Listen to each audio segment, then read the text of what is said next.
Imagine this. You're a manager, right?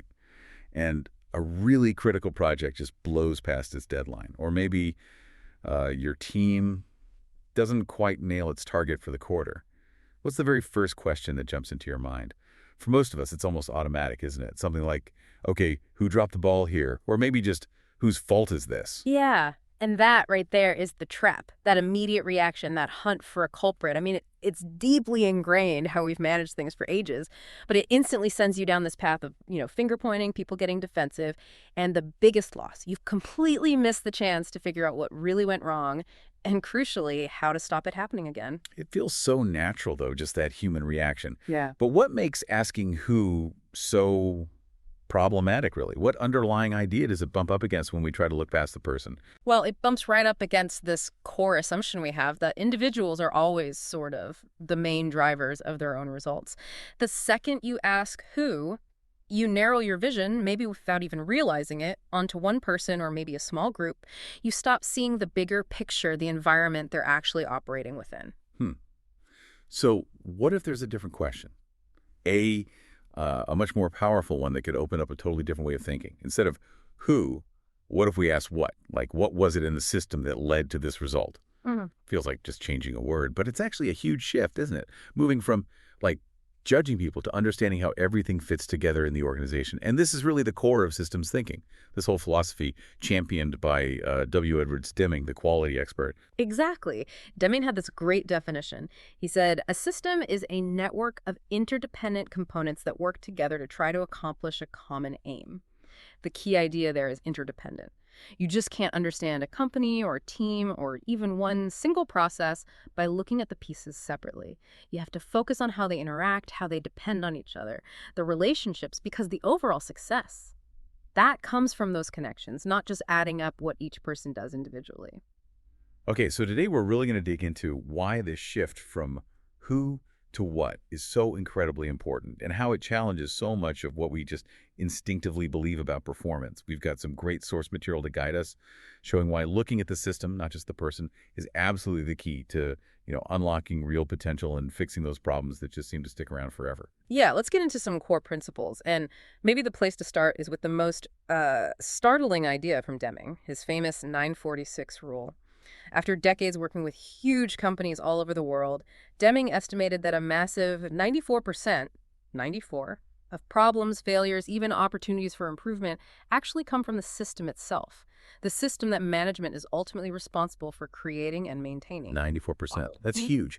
When you first came across that number, what was the biggest surprise for you? It feels like it just turns everything we think we know upside down. It absolutely does. It forces you immediately to question where you've been putting all your time and energy, because if 94% is the system, well, that leaves only a tiny 6% that can be pinned on what Deming called special causes.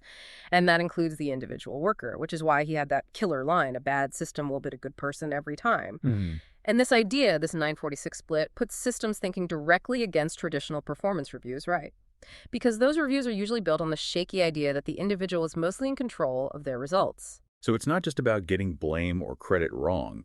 It's about actively missing the biggest levers for improvement. Our source calls this the systemic blind spot. We're focusing like a laser on that tiny 6% the person and basically ignoring the massive 94% the system where the real potential for change actually sits. How common is this blind spot really in most places? Oh, incredibly common. Almost universal, I'd say. And the consequences are, frankly, pretty severe. First, like you said, total misattribution of praise and blame. You end up rewarding people who just happen to benefit from a good system, or maybe they just got lucky. And you punish people who are struggling against a broken one, even if they're working incredibly hard. I remember this one case, a really talented salesperson kept missing her targets. Everyone pointed fingers at her. Turns out the whole order processing system was a mess, causing constant delays. It didn't matter how good she was. The system was beating her. Wow, that's a perfect example. And beyond just being unfair, what else happens because of this blind spot? What are the other big costs? Well, second, it systematically crushes motivation for people who are intrinsically driven. The ones who genuinely want to do a good job. They try their best, but they're stuck in a flawed setup. They feel powerless, their efforts don't lead to success because the system blocks them, and eventually, they just check out or leave. And maybe the most damaging thing, it stops the organization from learning completely. If you're always finding a scapegoat, an individual to blame, you never do the hard work of digging into the real root causes, the problems in your processes, your policies, your culture, which naturally just guarantees the same failures pop up again and again. It's this vicious cycle, costing time, money, and morale, huge hidden costs. Okay, with consequences that severe, you have to wonder, has anyone else wrestled with this? And it seems the whole history of performance management, if you look at it a certain way, has been this slow, sometimes unconscious, groping towards these very ideas. Like the market itself figuring out that pure individualism has its limits. Absolutely. You can trace this kind of trajectory pretty clearly if you look at how management practices have evolved. Think about forced ranking, for example. That was really the high water mark of reductionist thinking, wasn't it? Treating employees like completely separate units, competing against each other, totally removed from their actual work environment. It got popular because it seemed clear, seemed objective a way to rank talent, but people quickly saw it didn't help collaboration and ignored all those system effects. Right. It basically created internal warfare instead of teamwork. Mm. So what was the next step? What started to hint at maybe a wider perspective? Then you started seeing things like 360-degree feedback gain traction. Now, that was a definite step towards a more systemic view. It implicitly recognized that performance isn't just about you and your boss. It involves how you interact with your peers, your direct reports too. It started to whisper, hey, maybe performance isn't just you in a bubble. Maybe it's about your network. It was often messy, sure, but it pushed the boundary beyond just the individual. And then management by objectives, MBOs. They took it a bit further. How do they start to connect more with Deming's ideas? MBOs tried to formalize alignment. The whole point was linking what an individual was working on to the bigger goals of the organization, the overall aim of the system. Now, often they were still tied directly to individual pay and review, so they could still fall into that 6% trap. But just the concept of aligning individual effort to a collective aim, that was a key Deming idea starting to filter into the mainstream. And bringing us up to date, modern frameworks like OKR's objectives and key results, they seem to get even closer to a pure systems way of thinking. What is it about OKRs that makes them a better fit?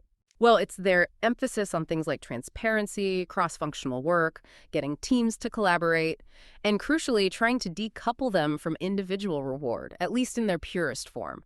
OKRs basically say, look, hitting ambitious targets is a team sport. It's influenced by tons of factors way beyond what one person can control. They're designed for teams to set goals together, track progress openly, and see how their interconnected work moves the whole system forward. It accepts that big goals need everyone pulling together. And this historical arc, it's not just happening in a vacuum, is it? It lines up perfectly with the rise of work methods that are inherently systems-based. Yeah. Like Agile, for instance, or just the sheer demands of digital transformation. These ways of working require breaking down silos, constant feedback, seeing the whole picture, the whole value stream. Exactly. And that's why those old school individual performance reviews just feel so clunky now. They actively create friction. They can end up rewarding the wrong things, like working in isolation instead of collaborating. They undermine the very culture that agility and adaptation need.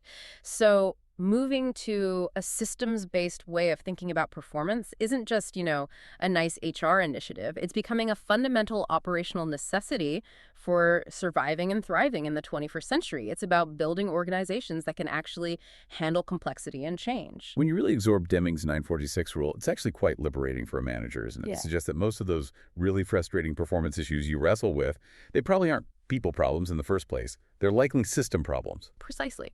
And once you make that mental shift from judging the person to improving the system, your whole role as a leader transforms.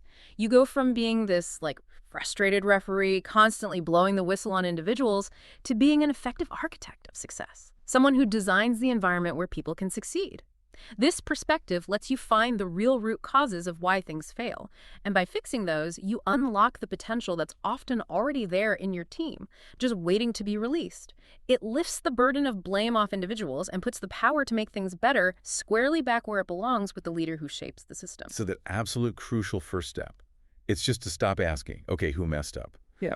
and consciously, deliberately start asking, what is it about the system that needs to change here? That simple question, it just opens up a completely different and much more powerful way to lead. Yeah, shifting your energy, your focus, from that tiny 6% the person to the enormous 94% the system is arguably the single most impactful thing any leader can do. And as our source material points out, there are comprehensive frameworks out there, like Deming's own system of profound knowledge, designed specifically to help leaders not just spot system issues, but really diagnose and improve them effectively.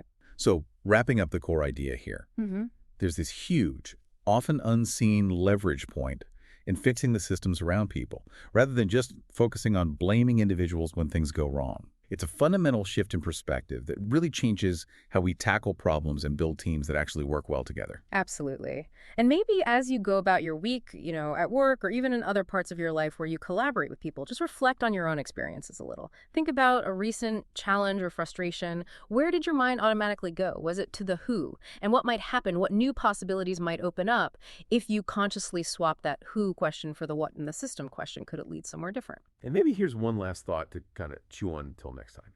If it's true that a bad system will beat a good person every time, what specific bad systems, big or small, might be quietly holding back progress in areas that you really care about, in your job, maybe even a personal project?